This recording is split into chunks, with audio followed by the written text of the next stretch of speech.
Die storting van voedselprodukte in Suid-Afrika is nie uniekie nie en beslis nie beperk tot een bedryf nie. Die Suid-Afrikaanse aartappelbedryf is egter die nuutste slagoffer en het verbruikers gevra om eerder plaaslike produkte aan te koop om boere te ondersteun. Willie werp vanoggend lig op die onderwerp. Then, Thokozani Ndonga from the ARC gives advice on how to boost the productivity of your heifers. But first, over to Lisa for the news.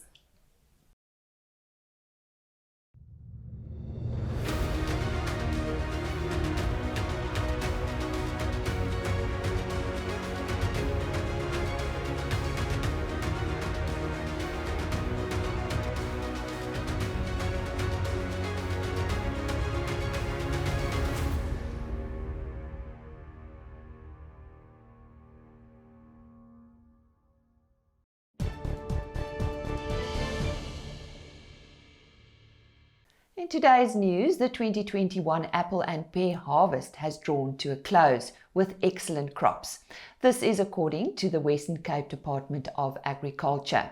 So far, 24 million cartons of apples and more than 12 million cartons of pears have been exported. The industry expects export apples to increase to 42 million cartons and pears to 17 million cartons. Should this materialize, it will mean a record volume for these crops. En Pieter Kloete is tydens die onlangse Agri-Ooskaap virtuele kongres as nuwe president van die organisasie verkies. Hy neem die leiersels oor by Doug Stearn, wie na 6 jaar as president aftree. Die ondervoorsitter Eben Du Plessis sal Kloete bystaan. Agri-Ooskaap het ook tydens die kongres besluit om voortaan as 'n organisasie sonder winsbejag te funksioneer. En die Transvaalse Landbou-Unie van Suid-Afrika, oftewel TLUSA, het hom onlangs oor die jongste misdaadstatistieke uitgespreek. Hierdie statistieke toon 'n skokkende toename in moorde in die eerste kwartaal van 2021-2022. Dit is in vergelyking met dieselfde tydperk van die vorige boekjaar.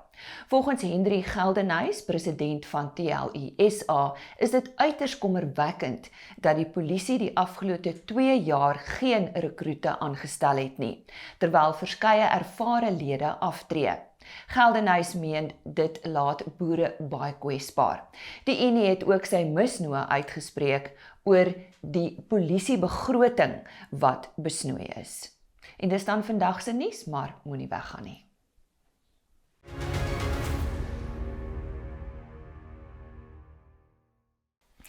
Aartappels Suid-Afrika het 'n beroep op die Suid-Afrikaanse verbruiker gedoen om eerder plaaslike aartappelprodukte te koop. Nou die storting van gevriesde produkte uit lande soos Nederland en België is die hoofrede vir hierdie beweging. Maar wat is die storie agter die storie? Ek verwelkom graag vandag vir Willie van Aartappels Suid-Afrika. Willie, dankie dat jy vandag die tyd gemaak het om by ons 'n draai te maak. Baie dankie. Dankie vir die geleentheid hiervoor ook. Willie, hoe werk dit? Hoe word produkte so maklik uit lande teen spot goedkoop pryse verkoop? Kyk, ek dink dit is redelik wêreldbekend op hierdie stadium dat sekere, veral in Europese lande, die produsente gesubsidieer word vir produksie. Maar daar is 'n totale waardeketting agter die landboubedryf wat die proses ondersteun. Suid-Afrika is een van die min lande wat nie gesubsidieerde landbouproduksie het nie. So die realiteit van die saak is, produk kan goedkoper geproduseer word as wat normale markkragte dit toelaat. En dit is maar die groot verskil daarvan. En party van die subsidies is geweldig hoog. Wat die beginsel is daar agter en wat die motivering daarvoor is, dink ek sal die lande self waarskynlik beter verstaan. Maar ons besef ook dat daar 'n sterk behoefte byvoorbeeld in Europa is om die boere in die landelike omgewing te behou. En ek dink mense moet dalk miskien die gedagte ook net met Suid-Afrika deel. Dit is belangrik om die landelike omgewing te stimuleer en te ondersteun. Nou, ek het in die begin oor storting gesels. Het dit al plaasgevind of is daar nog net risiko daaraan verbonde? Weet jy, storting is nie 'n eenmalige gebeurtenis nie. Dit is 'n proses van bemarkingskragte wat eintlik die totale of die somtotaal daarvan maak. So wat bedoel ons as ons sê storting? Ons bedoel dit as storting dat of 'n surplus materiaal na 'n plek toe uitgevoer word, of dat daar spesifieke groot volumes op een slag byvoorbeeld geskuif word wat markkragte omver kan gooi. Nou storting kan ook wees dat dit 'n redelike konstante hoë volume produk is wat teen 'n lae prys die heeltyd in 'n land ingeskuif word. En laasgenoemde is meer wat nou op hierdie stadium van toepassing is in die Suid-Afrikaanse bedryf. So storting het al plaasgevind in die verlede, ons het dit gesien, ons het dit gekry, dit is ook hoekom ons die beskerming gekry het, wat ons tot nou toe ook geniet het, en dit is hoekom ons ook die motivering gehad het om die beskerming weer in plek te kon sit, vir die nuwe siklus. Ek wil dit net duidelik maak, dis net gevriesde produkte, né? Dis Ja, basies. die regulasies vereis dat dit onder gevriesde produk is, en spesifiek in hierdie geval is dit eintlik wat hulle noem die French fries, die slap chips, soos wat ons dit te kry, wat in 'n gevriesde formaat na Suid-Afrika toe kom. En dit is ook dit wat deur die nywerhede in die buiteland dan baie sterker bemark word. So wat is die werklike effek wat dit op ons plaaslike bedryf het? Weet jy, die effek is so verrykend. Dit kan 'n kleiner invloed hê op 'n direkte komponent van ons besigheid, maar dit kan vloei soos, jy weet, hulle sê as jy 'n dam vol water maak nie saak waar jy die water ingooi, die watervlak lig. In hierdie geval gaan dit regtig afhanklik wees van die volumes wat inkom in die land in. Maar as ek vir die prentjie kan teken wat nou gebeur is, die gevriesde skyfies of gevriesde slapchips kom nou die land in. Dan word dit bemark meeste van die tyd, ek wil amper sê aan die groothandel, kom ons noem dit maar restaurantbedrywighede of die ouens wat 'n groothandelproduk basis deelneem. En dit is waar ons nie noodwendig kan sien waar dit in 'n verpakking op 'n rak beland nie. En dit is een van die probleme wat ons ook het om te kan identifiseer waar daai produk sy verskyning maak. Maar ons nywerheidsomgewing, die vervaardigers van slapchips in Suid-Afrika, word dan nou direk daardeur eintlik beïnvloed. Nou wat gebeur? Die prys kom laer in, so met ander woorde hulle vermoë om te kan kompeteer met die prys is al klaar een van die goed. En dan as gevolg daarvan verlaag die vraag van hulle produk weer na ons produkprodusente toe. Nou waar dit ons land op 'n baie sensitiewe punt raak, is die feit dat die meeste van ons produsente wat afhanklik is van die nywerhede, is die ouens wat nie pak en stoorfasiliteite het nie. En dit is ons ontwikkelingsboere. So dit gaan nou heel eers ons ontwikkelingsboere raak as die vraag na hulle produk wat na die nywerhede moet gaan verminder. En dan kan jy vir jouself dink, soos vir daai proses nou oorloop die ripple effek. As die nywerhede minder produk kry daarvan af, dan gaan daai produk wat ons nou normaalweg daar so gehad het, vars produkte maar toe gaan. Omdat daai prys nie reg is nie, gaan dit ook 'n afwaartse druk op die prys in die varsprodukte mark in die langtermyn veroorsaak. Die vrees is dat groot volumes op sekere tye dalk miskien 'n hele produksieseisoen van 'n omgewing kan beskadig. Nou dis radikaal. Ek dink nie op hierdie stadium dit is een van die scenario's waarna ons dink nie. En huidiglik lyk dit dan nou ook asof die volumes wat na ons kant toe kom redelik stelselmatig deurkom, maar ons hou dit baie fyn dop. Ek dink dit is een van die grootste goed wat ons die hele tyd met raak sien, is om te sien wat se volumes kom Suid-Afrika toe. Willie, so wat kan ek as verbruiker doen om te verseker dat ek boere ondersteun? Wat se raad het jy? Kyk, ons Suid-Afrikaanse aartappels is van 'n beter kwaliteit. Die skyfies wat gemaak word is van 'n beter kwaliteit. Nou, interessant genoeg is ongelukkig omdat baie van die goeders in groot maat inkom en nie 'n klein maat verpak op die rak kom nie, kan jy nie noodwendig na die winkel toe gaan en vra waar kom die goed vandaan nie. Maar kyk maar gerus na die verpakking.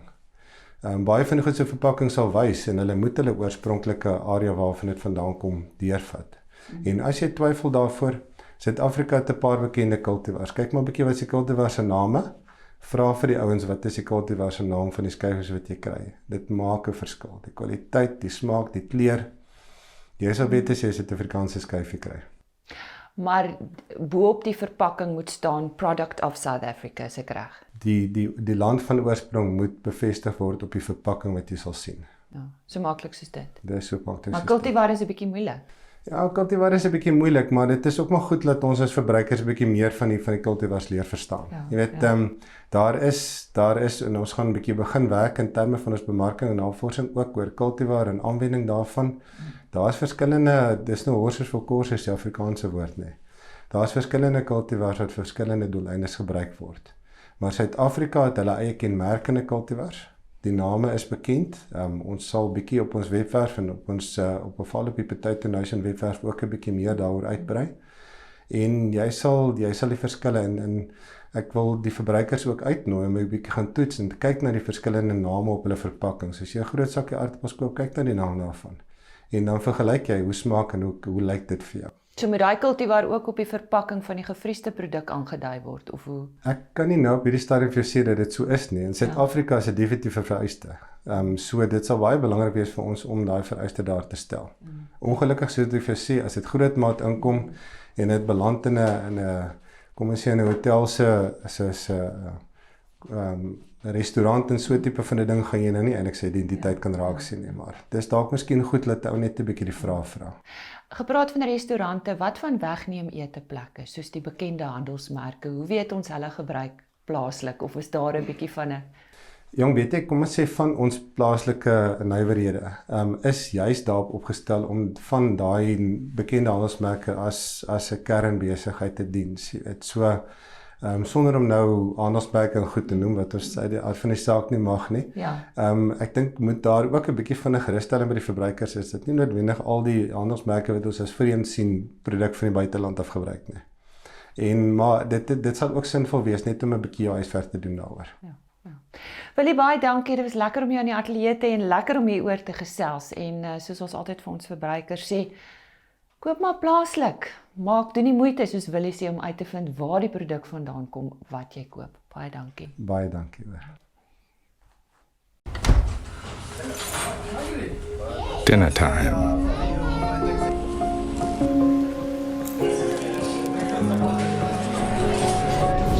Not without the farm. Not without water, fertile ground, or machines to plow it. Not without safekeeping,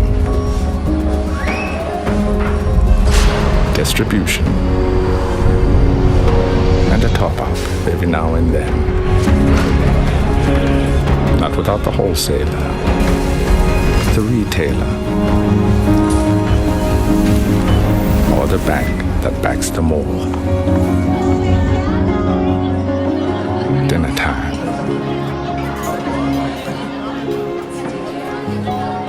Not without business. Standard Bank. It can be.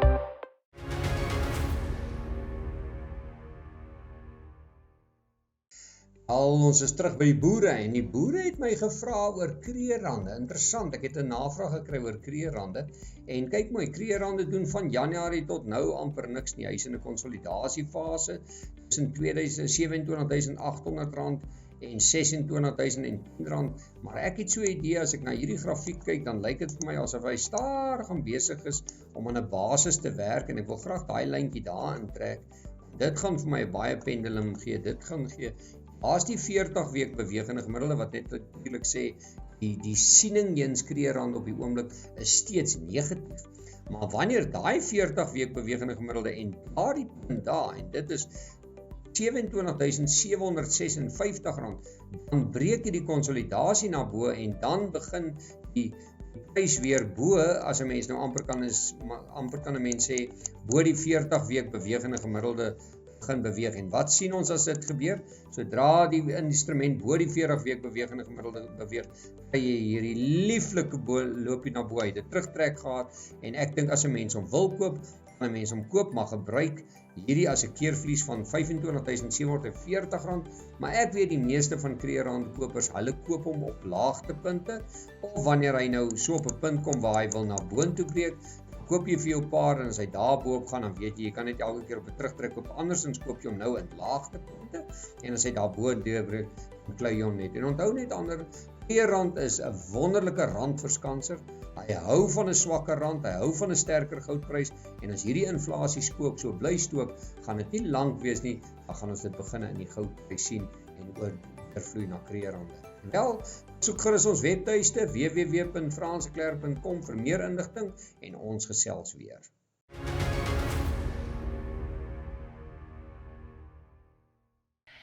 The replacement heifer is the foundation of a productive cow herd. Its selection and development can greatly affect the profitability of the farm through its genetics and future performance and longevity. And that's what we are talking about today. And we'd like to welcome once again in studio Thokozani Ndonga from the ARC. Welcome, Thokozani. Okay, thank you, Lisa. Thank you for having me in studio today. What is good heifer management?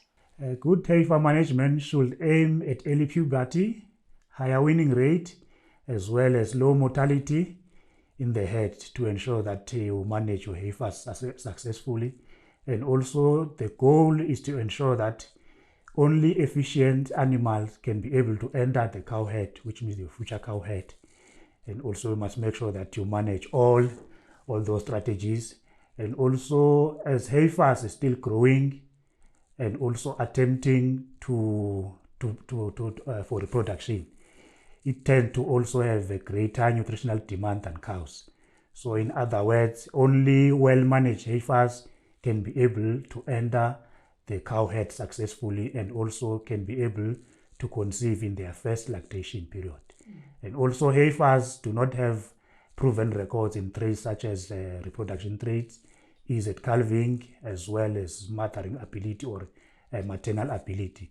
So it's very important as a farmer to use the records that are captured or the record that you get from its relatives, from its mothers or dam, from the sires, as well as other close related animals.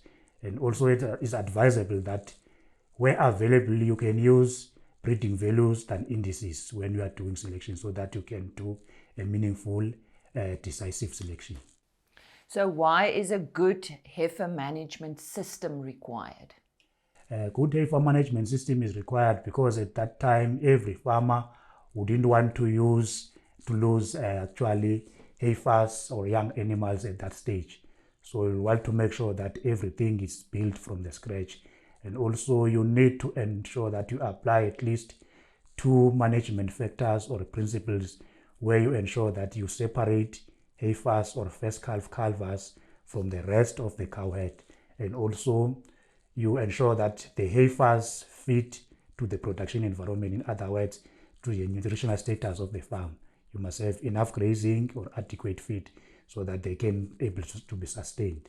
And also you must make sure that you apply factors like weight, condition, and also health status of the animals is very important than age, as it will show or it will actually give you the choice to say, now I can breed the heifer for the first time. You look at that weight, body condition, as well as the growth rate of that animal. Thokozani, at what age are the heifers best selected? The best age to select heifer, although when you start selection, it's an ongoing process until you get the desired until the heifer get to the desired age or to reasonable age. But the first step when you do selection is when you win the heifers. You must make sure that they are winning weight, they are within the breed standard or within the average. And also the traits that you select on when you win those animals, it's a growth potential of the heifer itself, because at that time it's still young. Also the milk production of its mother. So that will influence the weight of the animal. And then based on your record, you can decide which animals can you move them to the next production stage. And also the trait like hereditary defect. If some heifers, they look like there's the undershot jaw as well as crooked face, those are hereditary defects. You cull those heifers. You don't breed them. And also you check at the reproduction performance of its mother in terms of the first age at calving of its mother, because it plays a very important role. And also the intercalving period of its mother, it plays a very important role. You make sure that if the mother of that animal, of that heifer, it has a long intercalving period, definitely those traits are highly heritable to the offspring, which means the heifer that you want to select may have those traits as well. So you select based on that. And also the second part of selection is when you do pregnancy diagnosis. So all the heifers that are not pregnant, because you will be planning a good breeding season. So all that are not pregnant, you cull them. And also the fourth step is after they have calved down, because I was saying earlier that is the ongoing process. Until they calve for the first time, some you can say, now I'm satisfied with the selection method that I've applied, because they've performed well in terms of producing calves that are heavier, also at winning, and also they didn't have difficult calving, you didn't experience difficult calving in your farm. So those are the best selection method that you can apply until the animal is calving, or the heifer is calving for the second time. Now you can decide to say, I'm satisfied, I can move now to the future cow head. Otherwise, if it didn't perform well at that stage, you can take it out from that group.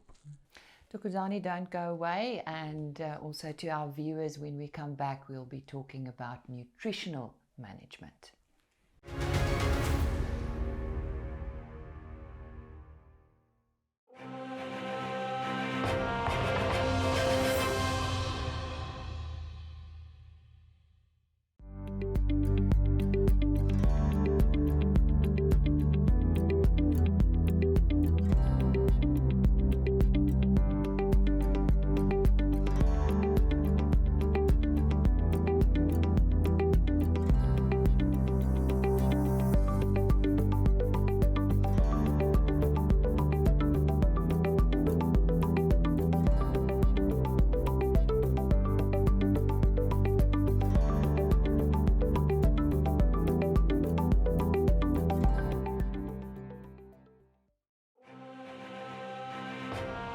Go back, shaping the future of animal health.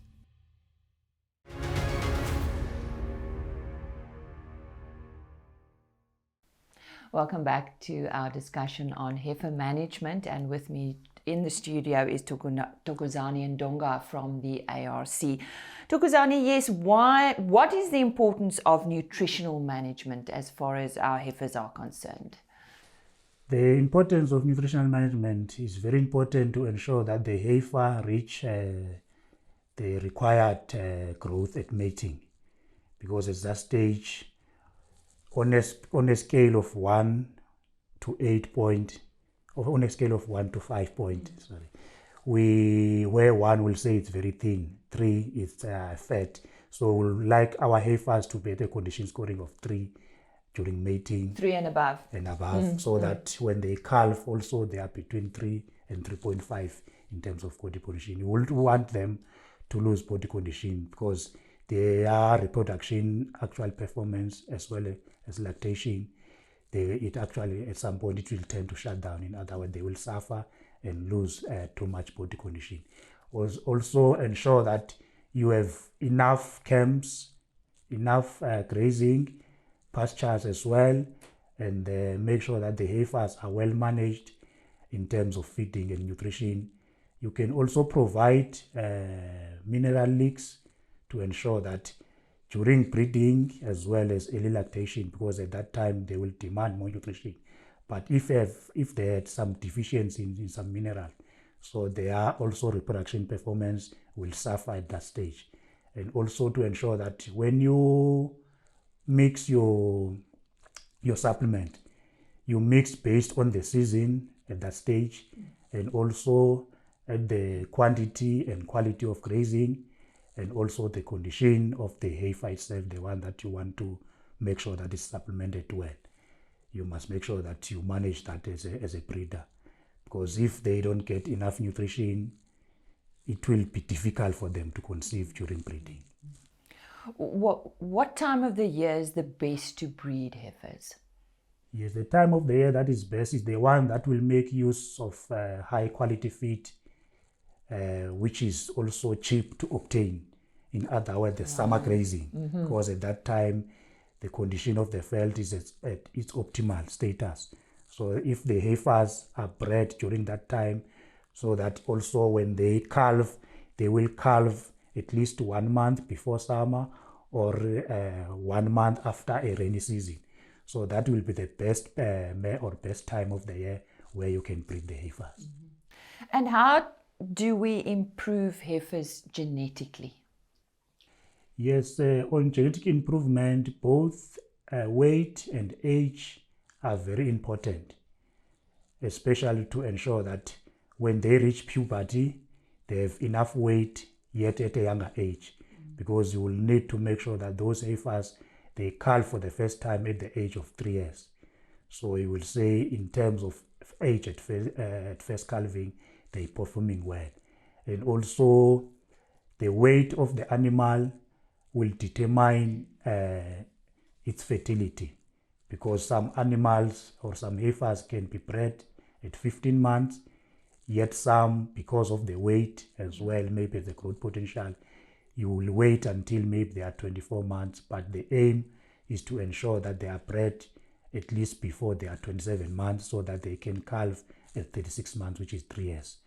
And also there is a higher correlation between the scrotum size of a bull or of the father, as well as the age of its daughters at puberty, which means they will reach puberty at an earlier age. The research shows that at least they will reach puberty at 60 days before the rest of its peers.